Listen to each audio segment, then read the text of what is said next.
All right, welcome back to another episode of the Rogue Treatment Podcast. Wasn't that first episode Rogue? My gosh, we had to cut him off. We had to cut him off, but he kept going. We've got more, we hope that you guys are looking forward to it because Gav goes into a lot more detail in his method of thinking, his way to approach, treatment of the body.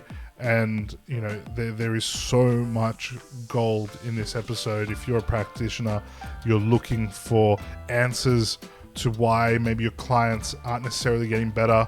You're looking for answers to another way of treating, something different to maybe what we've learnt at uni. Man, we go into a lot today. It's a lot. There's a lot in it. And if you're curious, if you're looking for like James said, something outside that box and you're sick of seeing the same sort of things and you want to start enjoying seeing clients again, that's what it's all about. That a lot. And it's let's get into it. Yeah, what do you think? Yeah. I think it is difficult. I mean, if you want to be empathetic towards the physios coming out now, it is difficult because they have so much to learn. Yes, and they have had so much to learn. And they've had so much pressure to learn what they have had to learn. Absolutely. So pass or fail. So what I remember when I first came out. See, the beauty of the sort of English system at that time, and I don't know whether it's the same now, but when you qualified, you went straight into the NHS, right? And in the NHS, you had brilliant physios, brilliant doctors, brilliant nurses, all teaching you. Yeah. And you had to listen because that you were in the hierarchy of that, and the doctors had the doctors because the sort of new sort of doctors who were coming through, they were very big on education, and especially in the NHS, they're very big on education. So we were always educated, and we got a broad outlook of things. So I did a lot of stuff with. I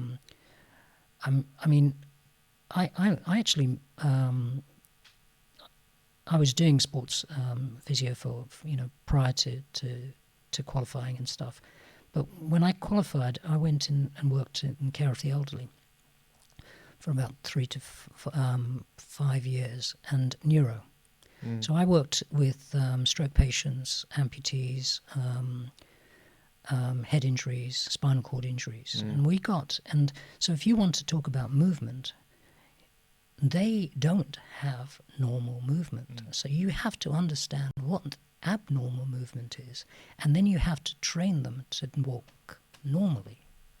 So you suddenly, and if they have a drop foot, but they've got a spasm in their arm, you've got to undo the spasm in the arm and allow them to improve. So you've got to look at everything. And so the NHS really taught me to look on a broad level. When you're working with athletes, you don't go, oh, this is a shot putter, so I'm only specialised in shot putting. This is an athlete. This is a basketball player. I was fortunate enough to work with an athlete who is, so charismatic. He set up he did massage as well, and he set up a clinic, and we just had world-class sports people come through, and that forced you to understand details. So you had someone who rode, you had someone who was a track athlete, you had someone who was a horse rider, you had all these different things, and you had to that's where you start to connect. So observation, you want to look at observation to be able to connect, and you want to look at observations where they are disconnected. So when you ask me the question about what's one of the easiest ways of teaching someone how to observe, I would say that one, they have to have that passion to want to be able to do that, because when you're that passionate, observation becomes a game. It's like, oh, right, and it's because it is, puts fun I back Spy, into it. yeah, it's I Spy, or it's Kim's game, or and so what I do is I tell them, observe, connect 3, and then connect 4, right? Because 4 is a little bit difficult, but if you can understand, connect upper and lower body, connect left and right, and connect forwards and back. So most people don't connect forwards and back, right? So if they throw a ball, they don't know how far their arm is going to go. They don't know how much they abduct their shoulder. They don't know how much they lateral rotate. They don't know how much they supinate. They don't know how much pressure they're putting with their thumb compared to their little finger or the middle finger.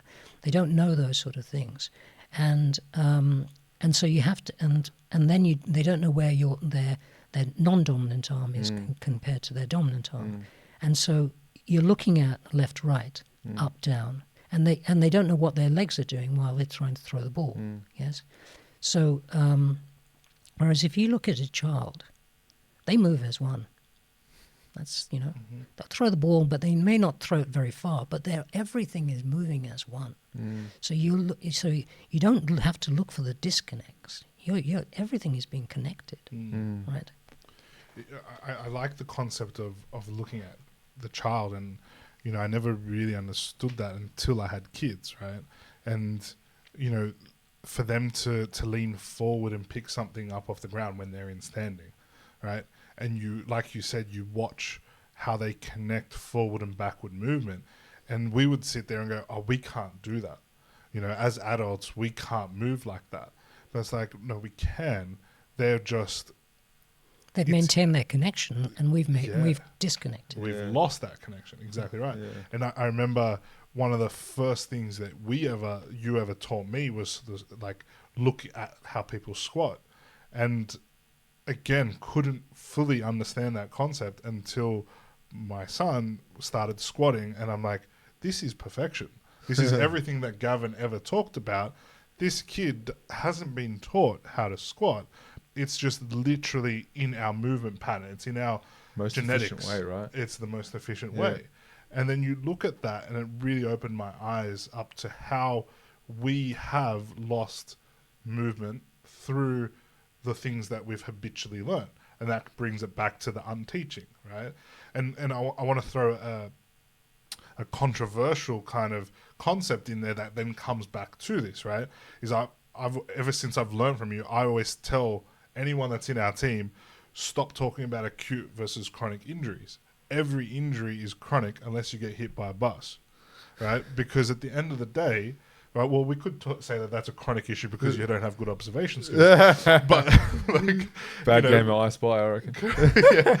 But again, it comes back to, being body aware, like a child is, will determine the difference between a chronic versus acute injury.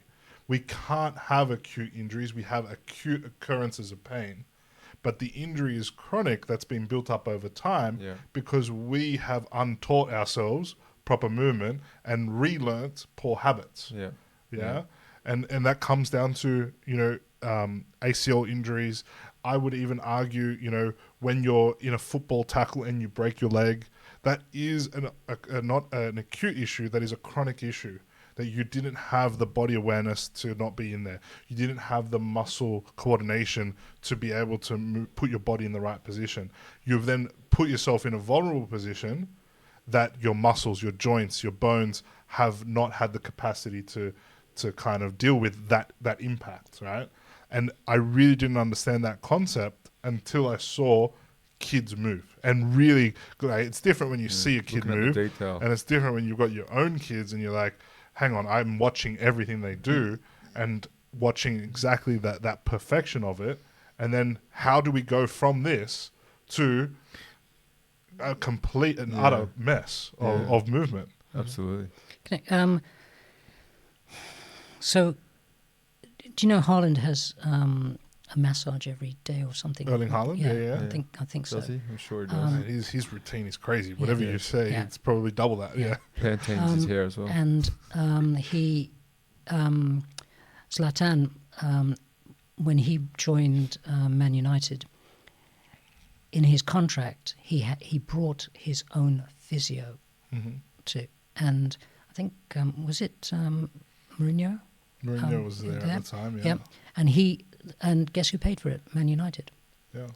He brought his own physio there because he knew exactly what he needed. And so what I did was I started reading Formula One books. Now, I don't know anything about Formula One, but what intrigued me was every single Formula One. What intrigued me was I heard that Michael Schumacher's best friend was his mechanic. Mm-hmm. And I went, oh, that sounds really interesting. And so I thought, they are constantly talking about those small details that give them the 1% over their rivals. And so that's what you want. You want to just accumulate those 1%. That's what did Einstein say? He said the eighth wonder of the world is compound interest. Yeah. So he said. So if you compound those 1% of doing that every day. So I mean, when the new thing is to teach runners how strength training, and I'm like, okay, but we don't want to be in a gym, and we're not scared of putting bulk on. I mean, Seb Coe had to have his trousers tailor-made because his legs got so big from and not overly big, but his dad was an engineer. Peter Coe was an engineer, so he knew exactly how far balanced he needed to take his son. We're not scared of getting big because everyone's different shape, and you can be 5'2". I mean, I think the Ugandan is 5'2", and he's the fastest over 10,000 meters. So it's quite ridiculous. We don't want to. It's not about being big. It's about being tight. So if someone's teaching us to be strong and tight, then that's not a good thing. I want someone to understand how to be strong, to be able to move well, and the tightness comes from the disconnections. And so you have to be able to look, and as coming back to what I was saying about the NHS, when you start to look at the body and start to work with athletes, you start to go, okay, I have to be. And so I'll give you an example of when I first started working in orthopedics outpatients in the NHS. We had a spare cubicle, and I used to put all my books on the table in the spare cubicle. Then I used to I put the curtain around that, and then I'd go into the other. Then I'd have my new patient. Let's say I have a new patient, because you had a high turnover of you had lots of new patients to see, and they'd go, oh, I've got a shoulder problem. They'd go, oh, just 1 second, and I'd pop into the other room, and I'd file through my books to get to the shoulder. And then I'd look at the shoulder and think, okay, you have to do this, you have to do this, you have to do this, and then I'd come back. Most physios still do. Right, yeah. And then I'd do that again, and do it again, and do it again. So gradually you started to get good at all the joints, because that's what you had to do. Mm-hmm. And then you started to see patterns. And you went, oh, well, that person came in with that shoulder problem, but they also have hip problems. I wonder if hips connect with shoulders, which they do, because if you look at animals, those are the yeah. And I wonder if knee problems connect with elbows, and they do, because that's what because the elbows are the knees of the of the upper limb, and so you start to see those connections, and then you start to sort of. But you have to do a lot of work outside of your, outside. And that's why athletes don't mind being sort of, I don't like the word guinea pigs, but they don't mind being challenged. We want to be challenged as athletes, and so they go, okay, you want me? If you can get me to run, let's say 10.5 as opposed to 10.7, then yeah, tell me what I need to do. But but so the beauty about that is, in injury prevention, you always think of do no harm as well. Mm-hmm. So you're basing this on your anatomy, and your anatomy is what's in the box as well. So I know when you start to teach, right, you obviously talk about observation as a core principle there, right? But also you're very big on understanding the anatomy, right? I feel as though as a profession we don't really understand the anatomy, and I don't think anyone properly does. You know, like the whole concept of fascia, we still don't understand. You know, we know what muscle functions do and how they impact joints, but beyond what we currently know, there's a lot of unknowns as well. But you've seemed to really hone in on the importance of the anatomy and know it really detailed, right? And like I've seen you like write books, like you've got notepads on anatomy and how you research and look into it, right?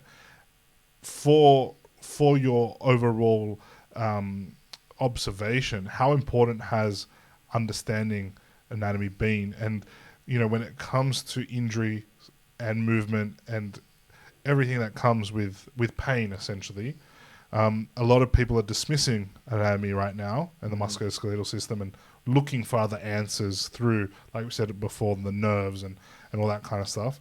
But your core concept, and it's always worked for you, has been the musculoskeletal system. How important do you think knowing that has become?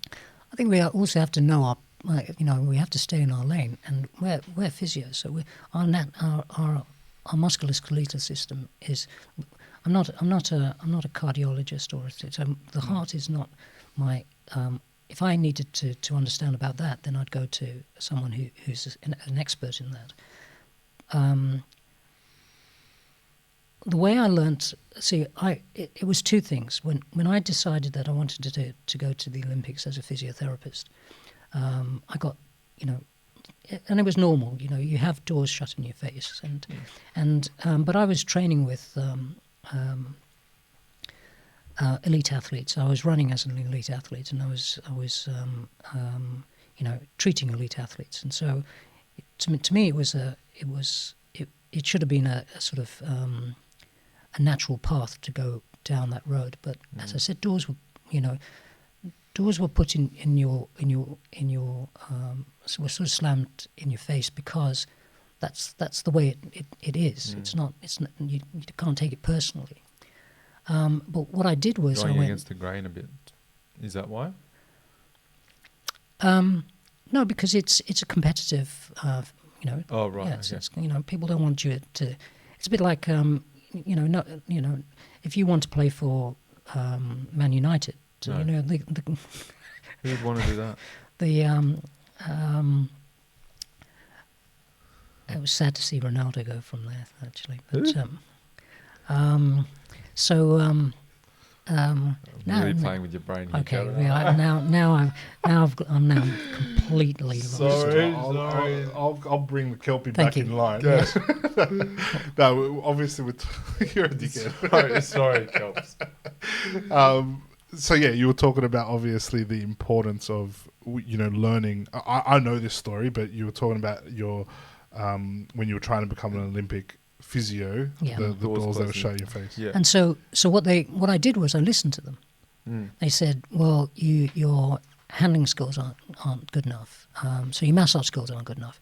So I went and learnt from the London School of Massage, and I spent a year fully learning that, and then with I'd go on their courses and I'd work with them, and I'd travel and work with these guys, and then and I was still competing and treating, and so all my weekends were just taken up by. And then they said, oh, you're not good enough at sort of sports psychology, so I just started reading everything on sports psychology, and so I got good at virtually everything that they told me that I wasn't good at. And that's how I got to working with, Olympic teams. Why did I bring that up? You brought that up because we're talking about the importance of understanding the whole concept of the body, right? And how your toolbox, your go-to and the core of your concept is understanding musculoskeletal system, as opposed to others that now are looking for other areas. There's so much more in musculoskeletal that we don't know. That's right. Yes. So don't neglect that, or don't disregard it when we haven't really connected it and found the patterns. Because again, if you're going to be in a profession, you have to love it. Otherwise, you're not going to be in that for too long. Yeah. And if you learn how to play with it and gamify things, I mean, all you're doing is you're gamifying things. And when you gamify things, and your patients and your athletes come on board. Mm. When we're touching on this next big concept, sorry, but you don't want to trivialize it. In what way? Well, you don't want to sort of go. Let's take sports psychology. People can they sort of come up with this pop psychology. It's not you've got to understand the person and understand where you've got to understand what you're good at, what your limitations are, and when to refer on to people who are better or more skilled. Mm-hmm. And what happens is, if you do throw yourself into all these subjects, you start to associate with the best around. Mm. That's what you start to do. And if you associate yourself with the best around, then you can become the best. I think Jim Rohn, who is one of the most prized personal development guy, I think he taught Anthony Robbins and such. He said, "You are the average of the 5 people you associate with." Mm-hmm. Mm-hmm. So that's why my athletes that's why we have group training as well, because I bring them all together and they think their problem is the only problem in the world, and then suddenly they realize, wow, so you're sitting on the bench as well because your coach is telling you that you're not good enough. I had, that was a common thing, my coach doesn't think I'm good enough, I need to be on the bench. And I said, okay, Google it then. What does Google say about sitting on the bench? And they went, oh, it teaches you good lessons and such. And I said, no. I said, that's why I don't Google things commonly. I said, what you got to do is you got to understand your coach. Understand him to understand why you're not on the bench. Don't go into Google and understand, and talk to your coach and understand what and then find out what he favors, and then be that player. Mm. Wow. Cav, we want to talk. You mentioned play just moments before, and that's something that we want to dive into. It's obviously as another concept that you kind of teach a lot of. We obviously touched on observation, but then the importance of play. And I think, we'll give you the floor to explain it, but it's kind of very interesting and probably, again, something that requires really good communication skills to be able to do this. Yeah. Yeah. What is play? What is your concept of play?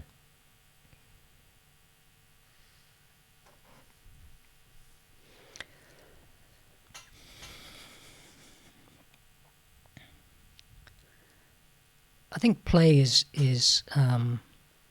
play comes back to when you're at school, just plays that relief when you just go, oh great, the bell sounds, and you go out to the playground, and you take your school jackets off and your ties off, and then you just get laid into playing football in there, or you go onto the fields and play rugby and such. That's what we used to do, and then you didn't give. There was not a care in the world until that bell rang again, and then you had to put your tie back on and your jacket and then go back into the classrooms. That's, to me, that's play. So, but what I want to teach is, that's why I teach the principles, because there's so if you take the first principle I have in play, it teaches you about movement. One of the things, just before I go talk about the principles, I want to talk about, because I've got a sort of an interest in boxing and such. And so if you look at the top two all-time boxers, actually, tell me, who's the best heavyweight boxer in the world at the moment? At the moment? No, it's not. Oh, no, it's not. I was going to say Anthony Joshua, but it's not. No, it's the Ukrainian guy. Yeah. Now, who coaches him? I don't know who coaches him. Okay, Anthony. So have you heard of Vasil Lomachenko? Yeah. Yes? Okay. No. Vasil Lomachenko is coached by his dad. His dad put gloves on him, I think, at the age of 4. Oh, wow. Right? And then he pulled him out of boxing at the age of 16 and got him to do... He did dancing? Is this dancing, yeah. Lomachenko, That's right. He made him And then dancing. dancing, so you're carrying in dancing. And then he put him back in. And Lomachenko won I think he won 300 fights and lost one, and then he had a fight with the guy he lost against and won again. So he's called 300 fights? Yeah, something crazy, an amateur. Fuck. I think he won 2 gold medals. Well, that's one thing you can go and Google, because you can just check. That'll be right. Yeah. Not really, not if it's on Wikipedia. And so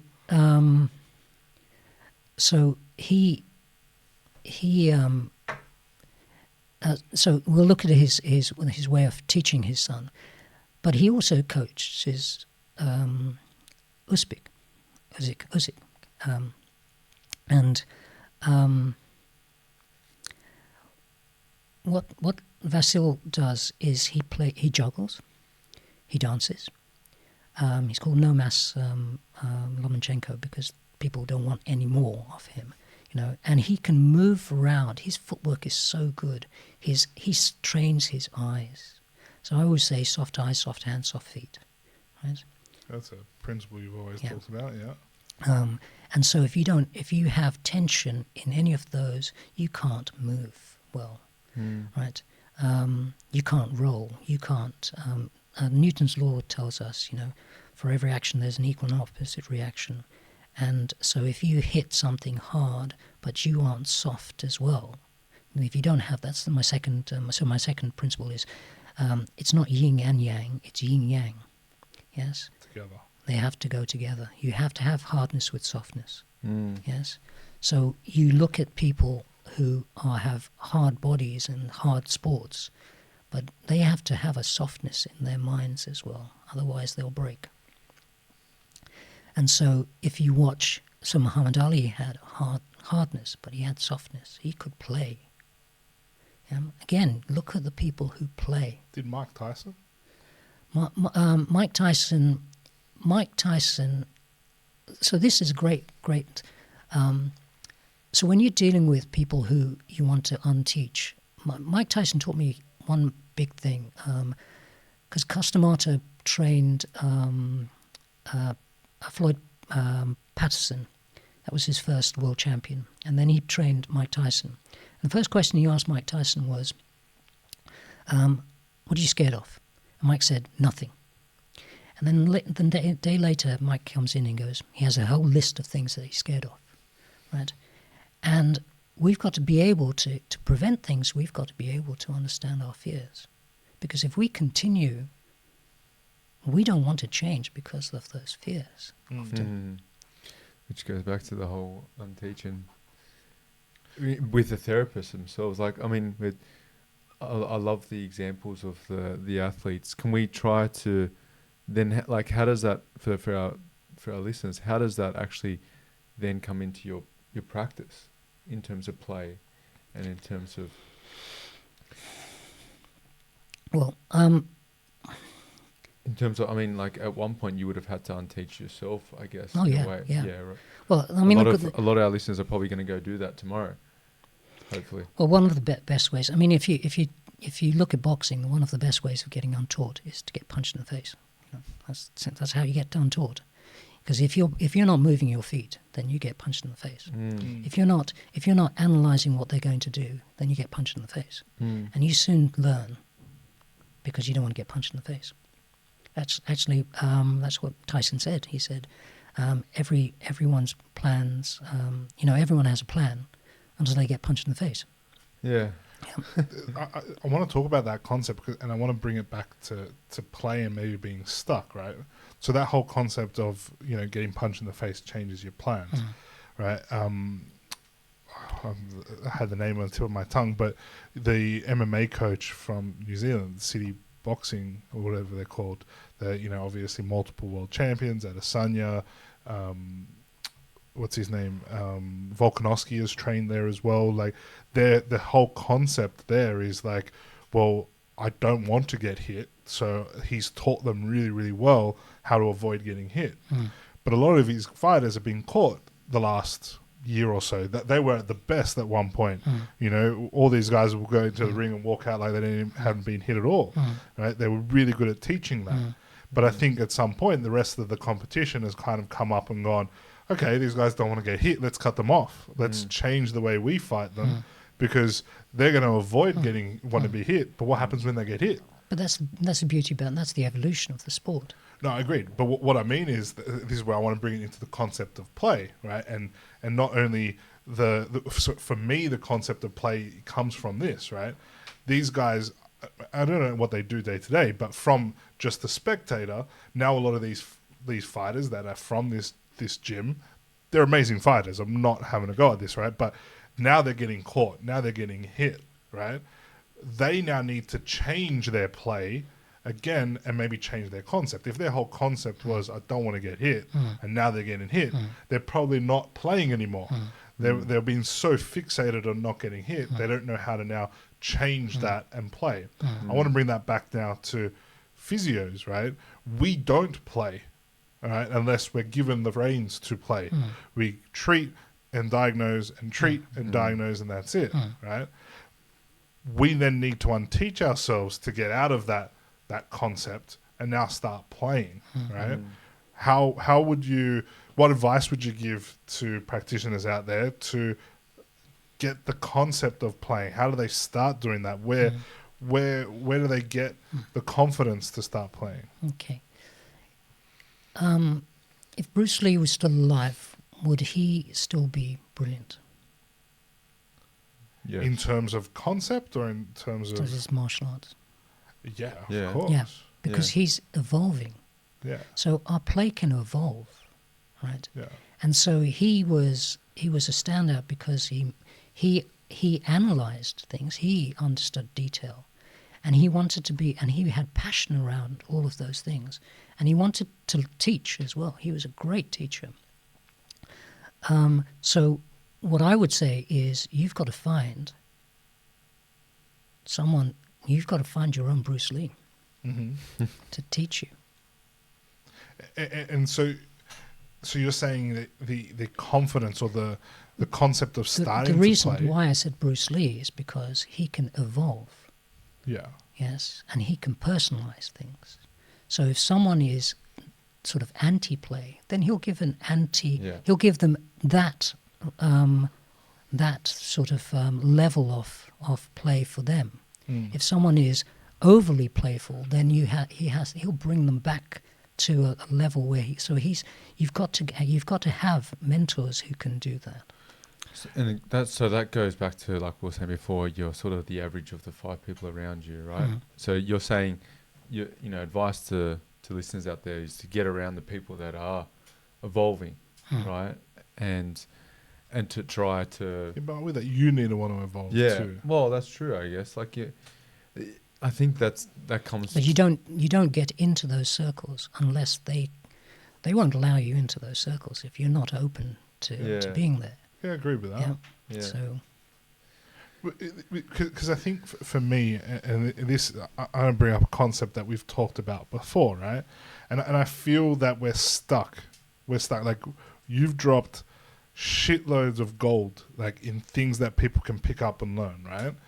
But the reality is that if they were to watch this, if they were to pick up what you're putting down, are they going to go back tomorrow and do something about it? And the reality is they're not. And for me, I think they're not going to do it because, one, they're probably not understanding. the whole concept. It comes back to, a basic understanding which we haven't been taught before, right? So it's like, well, is this too hard? Fuck it. I'll go back to what I know. That's the first one. The second one is, do they have the time to implement this? Even if they understood parts of it, do they have the time? Will their clients give them the time to start playing and start implementing this? Reality is probably not, if you don't have the right communication around that. And then the third problem that they're going to face is, if they're not in the right environment to be able to try this, then they're going to be shut down. So for me, it comes back to, and the controversial concept that we've talked about before is, I think, I'm not trying to dismiss the way we learn physiotherapy, but if you're not gearing yourself up to work in a hospital system, if you want to be a sports physio, if you want to be a private practice physio, then the concepts that you've been taught at uni are very minute in your application in your everyday practice, right? And we've talked about before that maybe if you want to be a private practice physio, maybe it should be an apprenticeship style learning as opposed to the university style learning that is there at the moment. Again, not to discredit the universities. They are teaching them important concepts of do no harm. What's in the box? But what's in the box is very limited. Yeah. And some of what you're talking about, like the concept of play, like the concept of learning observation, no disrespect to any of the university lectures out there, but not a lot of them have fucking done that. They're stuck in the four walls of that university and haven't learnt observations in a private setting, haven't learnt how to play in a private setting. Now, can they teach anatomy? Better than me. I don't want to teach someone anatomy. That's not what I'm interested in. But I would happily teach someone observation and play skills if they wanted to be a private practice practitioner. And I'm not saying you don't need anatomy. You need it, right? But that's where I think we're boxing ourselves off by, and then we're not giving practitioners who want to learn this the opportunity to learn it because of the three reasons that I said before. And then we're back into the same rut. But what I'd like to say is, people always say to me, where did you learn this? And I say, do you know what autodidactic means? Say that word again. Do you know what autodidactic means? Is that a dinosaur? It means when you teach yourself. Oh, yeah. It's self-taught. Yeah. Right. Normally someone would say self-taught, but that's yes. all good. Autodidactic, for those of you who need to learn that. That didn't come from the Kelpie brain, did it? No, that came from the logical brain. Okay, right. And so when you were talking, I had to learn all of this. Now, I learnt my anatomy. So when at school, I call it physio school. At physio school, you rote learn your anatomy because you have to know. You really. And so when I came out, I went. I can either rely on my rote learning, which will start to atrophy after a while. But how can I confidently treat someone who comes in with sort of any injury if I haven't got that immediate recall of it? So I went and relearnt it, right? And I relearnt it the way that I learnt how to travel on the London Underground. So I don't know if you know. Have you heard of the knowledge? Knowledge. The knowledge. The knowledge. Yeah. As in like the word. So the knowledge is. Like a place. No, it's how black cabbies learn how to travel around London. Right, yeah. So what they do is they have a clipboard and they have a scooter, and they go around every single road, and they learn, and it takes about 2 years. And so that's how I learnt my anatomy, because I went, okay, well, it's going to take me about 2 years, and I'll learn one muscle a week, and but I learnt it the way that I learnt the London Underground. So let's say, everyone knows Heathrow. So you land in Heathrow. God, this is recall. So this is going back a number of years. So they've now got 5 terminals. So 1, 2, and 3 are together, and then 4 and then 5 are different. So then you go to Hatton Cross. From Hatton Cross, you go to the 3 Hounslows. So I think it's Hounslow East, West, Centre, and West. Then you go to Boston Manor, and then you go to Osterley, right? Which is apparently that's where I did my first degree in sports science. But you can see how you can start linking. So that's only the Piccadilly line, but then you can jump off from the Piccadilly line and get onto the District line, yeah. And then you can go up to, all Aussies go up to Earl's Court, so you can get there as well. So so you start to connect things, and when there are disconnections, so you go, oh my gosh, there's a disruption on the underground. You learn how to get around that. And that's how I learnt my anatomy. So I love that. And so that is concept. play. Yeah. So I had to teach myself that. So is it then that people don't want to teach themselves that? Like, how many times have we sat in interviews with physiotherapists and they say, I want to be the best physiotherapist? Yeah. So do you think the disconnect is they don't want to put in, or they don't know how to put in that time to be self-taught, or they don't know what direction they need to be directed into to be the best physio? Or is our concept of being the best physio wrong? Well, let me go back to, we were on our way to Portugal, and I asked these 5 people, do you want to be average, good, or excellent? And 2 said average, and 3 said good. I think people just don't want to be good. They don't want to be No. why do they say they want to be the best then? The mistake I made was, because I was watching their faces, and I was just in horror, but I should have asked them why. Mm. Yeah. And I think that's the key thing, because what I learned how to play by playing, basically, Yeah. but also by remembering how I used to play when I was 5 and 8 and such. And when you're 5, you don't care about anything, you just play. And when you're 5, you never lose, because even if you come 10th, you still won, because in your head, you still won. So you don't get scared of playing when you're 5. So all I do is I'm training someone at the moment, and he actually texted me afterwards, and he goes, I have been scared of making mistakes all my life. And I said, you are brilliant at what you do. How can you do that? He goes, he says, I just have to hide it. Yes. Yeah. And so I said, so when I train him, I just go, be a 5-year-old. And the beauty about being a 5-year-old is they ask why. They ask questions, and they just play. They don't realise Go they're back making to a that. mistake. Go back to that asking why. It's interesting. I think the system, like we try and work out why people don't want to go outside the box anymore. And a lot of it is got to do with, we're sort of drilled into understanding studies and things like that, and evidence. And we've chatted about that at length before on another podcast as well. But a lot of what the concepts that we're learning today and that you've taught us aren't necessarily in a paper.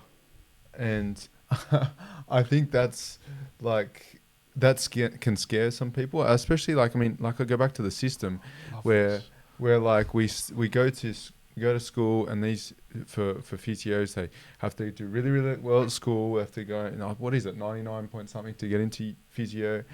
Then it's a pass or fail. They finally finish. It's a very tough degree. We're not saying that, absolutely. Get past that, and then there's like we just mentioned, there's a big fear in being wrong, or now they finally just want to be comfortable, and so but they've been drilled into it's been drilled into these people that comfort comes from backing themselves with some sort of study or some sort of evidence base or whatever. So that's definitely going to keep people inside that box then as opposed to going, oh, I wonder what this person's talking about, or I wonder why that hip sore and the shoulder came on just recently when they were throwing the ball, but the hip was sore. I wonder if there is a connection, because there's no study about that, or there's a lack of knowledge maybe in anatomy and fashion and movement. That's just where it ends for those people, and I think there's definitely an issue in trying just to step out of that comfort zone. And that's been the biggest barrier to whenever we've, educated physios in the past. Whenever we've interviewed people for a job with us, and we lay it out that this is our concept of treatment. This is how we want to teach you. And there have been people that were just like, but that's not what the evidence says, and it is an issue. But you can't put that, and you can't put that play. You can't put that. Yeah, they're not included in any study. There's no play. Guru Gavs. Yeah. So how would you? Well, first of all, what are your thoughts around the whole concept that anything that we've just talked about today, the biggest backlash we'll get from our industry is show me the evidence. Yeah. Right.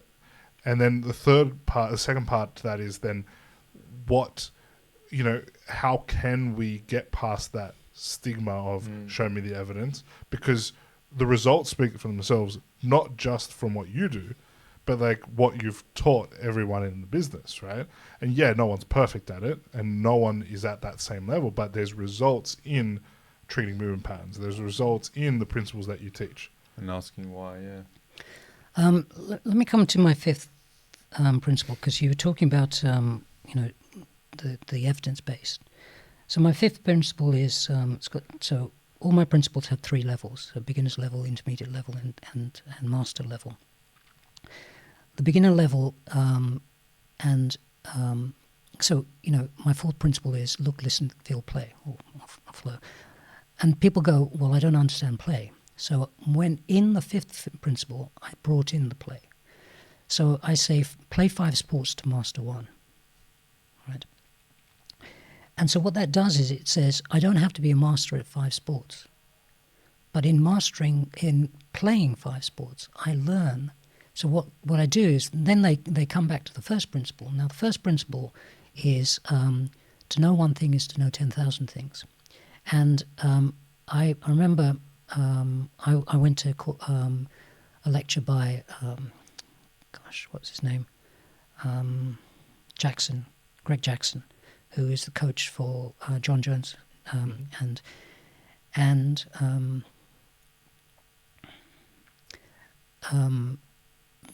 I was talking to people there, and they were going, "Oh, have you read the Book of 5 Rings?" And I was thinking, "Oh, yes, no, maybe."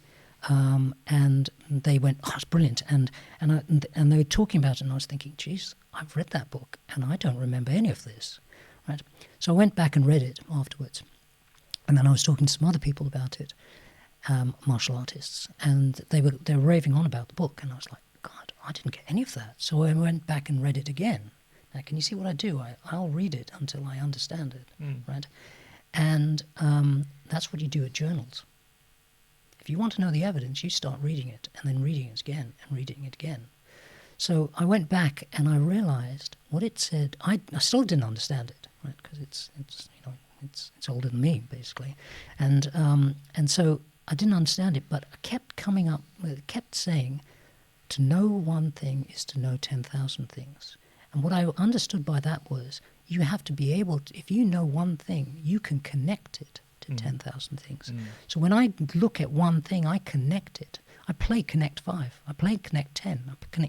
So when I look at one thing, I have I said the easy option because this was the beginner's level. But when I look at a body, I look at 10 different areas straight away, and I connect them straight away. So you play 5 sports to master 1. The second level is you read 5 books to understand 1, right? And that's what you have to do with your journals. I read a journal, an article in a journal. Then I'll go and say, well, I don't understand what this means. So I'll go and read another journal to understand what that meant. And then I'll come back, and then I won't understand something in that part of the journal. So I'll go and read something else. And so I'm reading 5 journals to understand 1.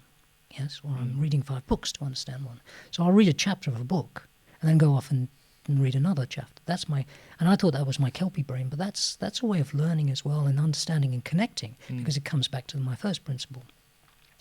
And then the highest level of the 5th principle is find 5 mentors to become one. Mm-hmm. Right? Again, you're looking for 5 people. I think it was John Wayne who said, if I have 5 people at my funeral, I'd be a happy man. You know, but 5 true friends. Mm. You've got to understand how many people have 5 true friends. Right? That's true. So, find 5 mentors to become one.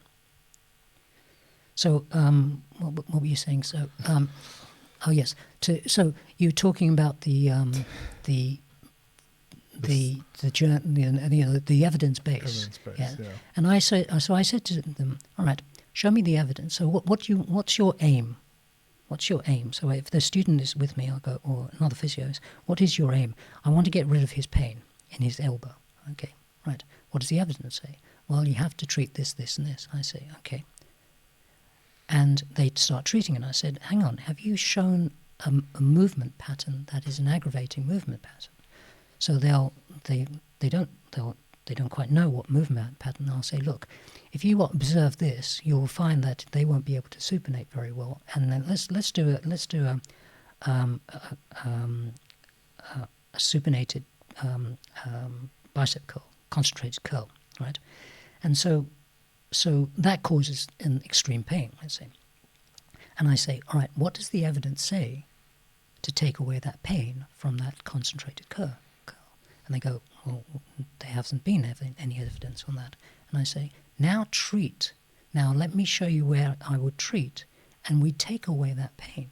So we're always using evidence because I know my anatomy. So I'll go, well, where does the biceps attach? And they go, I don't know. And I said, well, that's the beauty of the iPhone or the phone. You know, just look it up. And they find it, and they go, oh, it attaches down below, yes, the elbow, so the radial tuberosity, and so you start to work on that, and then you start to feel that, and you think, well, that's a little bit tethered. I wonder why. And then you start to look at the actual bicep and wonder and understand why it's in that sort of shape and why it's possibly longer than the other muscle, and then you start to go, oh, left, right. There's a dominance here. So you start to look at all those things, and then you treat all of those things. Like for me, like that's the beauty of what you teach, right? Is that it's not you don't dismiss any one thing, right? You will read anything, you will take anything into account, you'll try anything, right?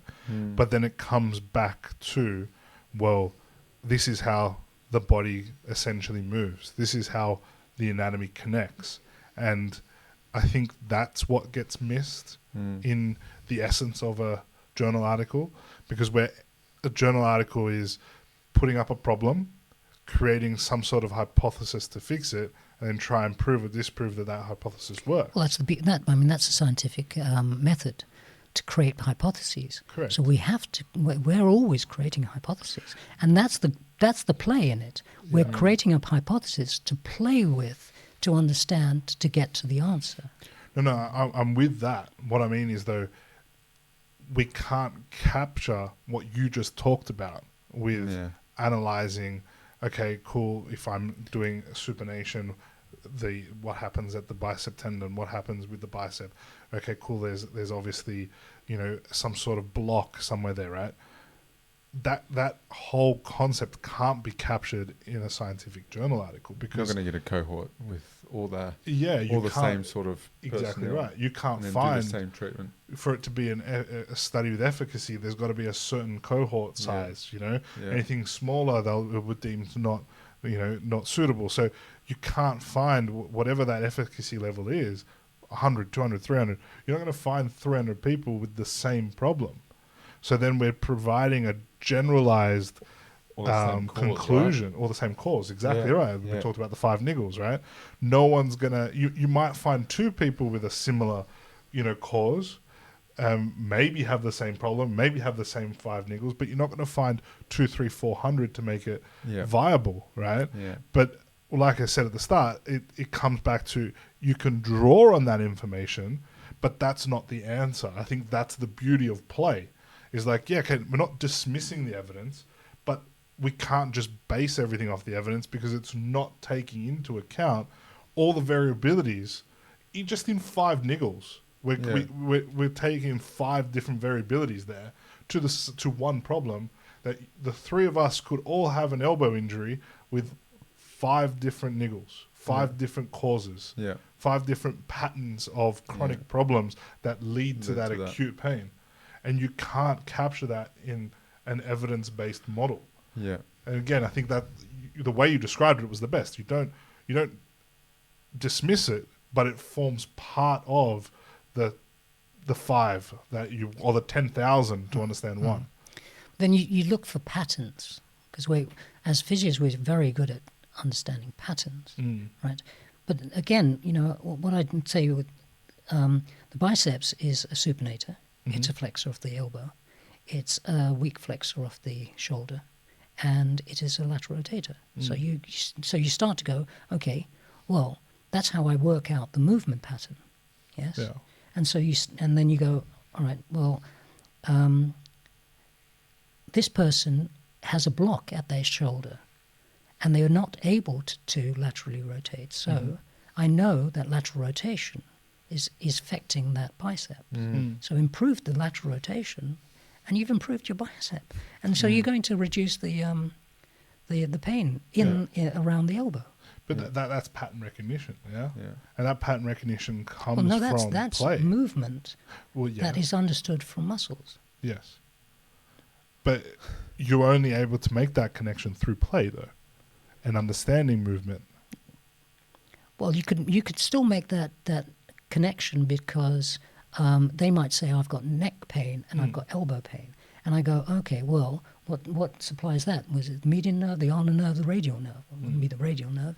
Yes. So you start to understand, and then you go, okay, well, is that C5, 6? All right, let me have a little look at that, and then you can treat the neck. Yeah. So I can go, well, I might not even treat the neck, the elbow. I'll treat the neck. Yeah, because I know the nerve supply to the muscle. And I guess that's for you talked about there about taking away pain because knowing the movement. To then, and I guess that's when you're drawing on the evidence or the anatomy or knowing the myotomes, dermatomes, all those sort of things with the nerves. Then to actually go beyond that and to treat that elbow for that person, that specific person, the unique characteristics of that person. That's when you're going into you're going into what you observed, right? And that's again where the evidence we sort of lose that, because okay, you can take that pain away because you've worked on external rotation and there's the pattern and whatever, but to then actually keep that elbow from being injured again and going back to the preventative measure, that comes down to what you've observed from that person's. Well, you ask yourself, why has that person lost lateral rotation of the shoulder? Yeah. And then you go, well, what are lateral rotators of the shoulder? Yeah. And then you can start looking at those muscles. And then you start that's how you make those connections. Yeah. So you start to connect, and then you go, okay, well, that person plays, let's say, tennis, and it's the left arm, right? But they're right-handed. So how would that connect? Well, you always look at the spine, because the spine is going to be at the center of that. And if they're not turning right through the spine, then so you start to connect all of that. And if the spine is not right, then the pelvis won't be in the correct position. You start to look at that. Yeah, exactly. So you can easily find that, and then you go, oh, did you have a knee problem, previously? And they go, yes. And they go, oh, right, because the pelvis is out, the hip's going to be out, so you go down to the knee, and you can treat the knee, and then you start to change them. But in treating the knee, you have to be looking at treating the pelvis. So all you're doing is connecting 2 areas there. And if you've got buy-in with that client, that's going to make them more an efficient mover, right? Long term. Definitely. So I was, we were in the car because you gave me a lift here, and we were just chatting, and you said, "Well, what should we talk about?" And I went, I don't know. And so I said, around the block a few times. Yeah, So I said, well, why didn't you ask me about what my patients did yesterday? Yeah. And we're getting to that. Okay, right. Yes, well, we're getting to the end of it. Okay. No, carry on. So your patients yesterday. And it was. So I've got a fair amount of people in their 50s, 60s who are actually getting fitter than they were in their 20s. That's good hope. That's not surprising. How? How? Because they've learned how to connect their bodies. I mean, honestly, they came in with raging pain. I mean, constant pain. And it took me about... So it takes me about... I always say, when people ask me, oh, can you teach me how to run? And I say, yeah, it takes you 2 years. And they go, and they immediately go, well, this guy doesn't know what he's talking about, and he must be a charlatan because he's, trying to keep me here for 2 years and such. And then they go away and they say, well, and I said, so what do you think? And they say, well, there's a sprint coach who can teach me in 6 weeks. And I go, okay, good. I'll see you in 6 weeks. I said, and they go, what? And they go, I'll see you in 6. I say, I'll see you in 6 weeks. And they come back 6 weeks later with an injury because they've gone too fast. Because they don't know how. I said, you're not being taught how to run fast. You're being taught how to rush. Yeah. And rush means repeating off the same habit, not unlearning, not learning about your story, and being hard in what you do. Love that. There's rush. That's unreal. Fuck. Look, we've covered so much, and I want to continue. I think we need to do this again, but I want to up again next week, Gav. but before we wrap it up, I want to ask, we've covered so much, and there's lot.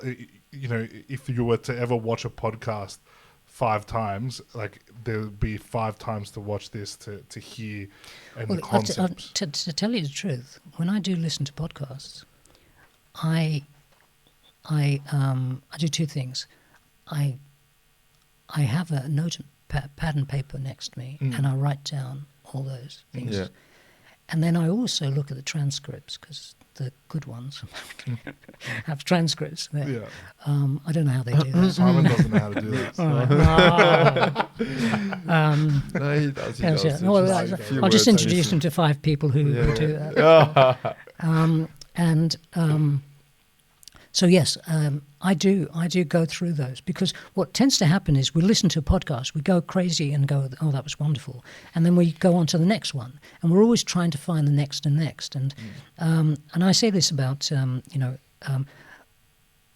why people come back to me or come to me is not because they see me as good. They just see me creating these amazing people. And they go, I want to be like that. And that's the Joneses thing of, wow, he was useless as a football player. Now he's one of the best around. How did he do that? Yeah. Yes. Why is he so fast? Why can't I knock him off the ball? You cannot knock my athletes off the ball. Yeah. Because they have such good balance. And because they have such good balance, they can run fast. And they don't get injured. Yeah. And they don't get injured, yeah. So then, if there was one thing that we maybe didn't cover today that you wanted to add before we wrap it up, what would that be? I've got one thing. Well, I think, it's what I see. One of the biggest mistakes that I see people is they go, oh, how's your day? Which is a natural question of things. And I go, tell me a story. You've answered every question today with a story, by the way. Yes. There's a reason for that. People remember stories. So, but that shows that you're interested in someone. Yeah. But you have to listen. You have to learn how to listen to people's stories. Because I say to someone, I say, what would you like today? And they go, I want this. And I write it down in front of them. And I say, can you see that? And they go, yes. And then 5 minutes later, I said, what did you tell me that you wanted? And few can remember. Yeah. You've always said that, 2 ears, one mouth. I have to ask one question. I'm sorry. Before we go.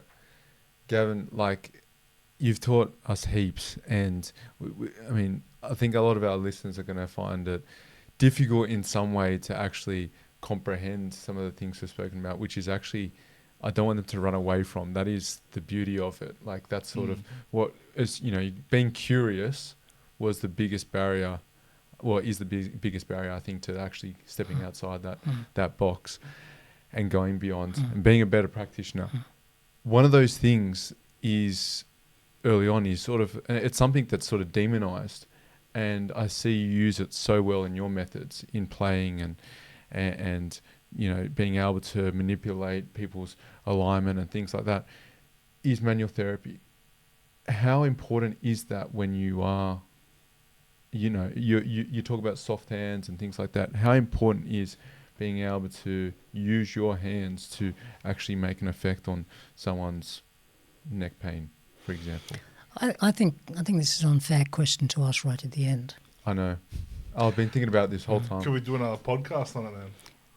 I think that's an unfair question to ask, Gavin. Gavin will be back on. Gavin will be back on, guys. He's going to go through manual therapy. He's thinking about a story. Well, I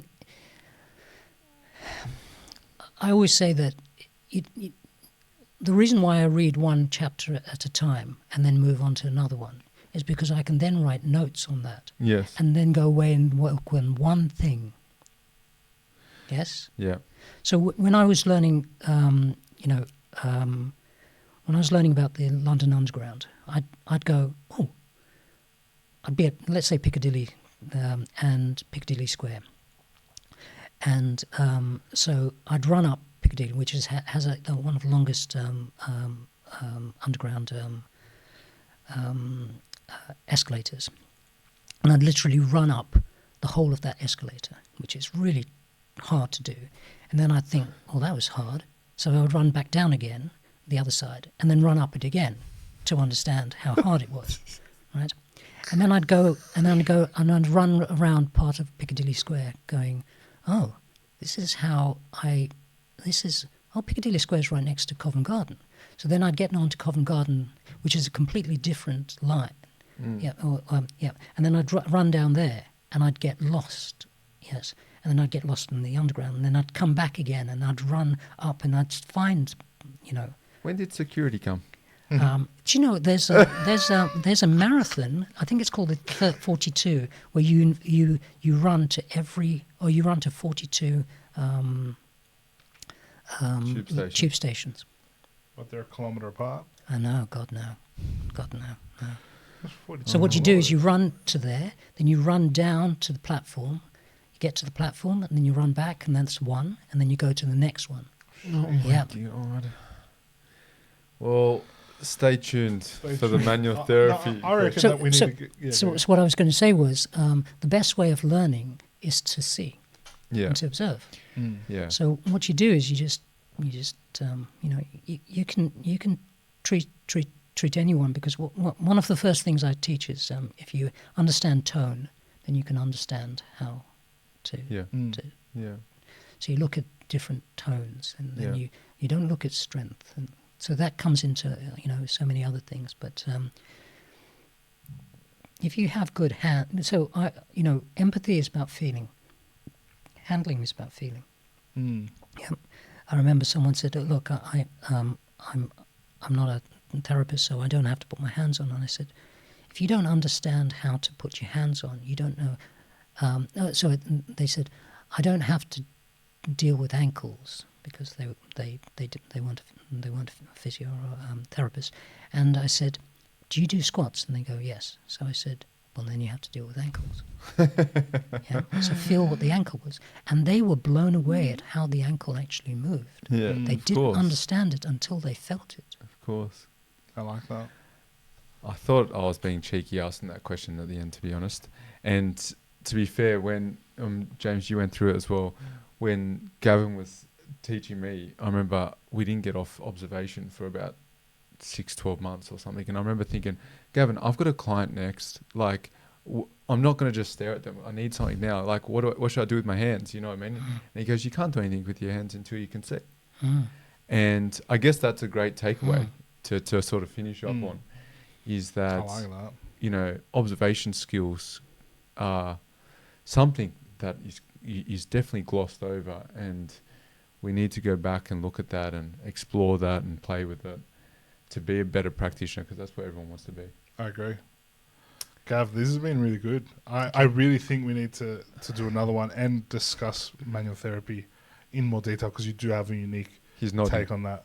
I'm nodding politely. But guys, like, I really think that, you know, there's a lot that we went through there, and there's a lot to learn, and you really, you know, whether you take notes or whether you listen to it 5 times, there's a lot there. But, you know, the best way to kind of start implementing this thing is to start trying. Is to upskill your observation and start trying different things through play. Yeah, being curious.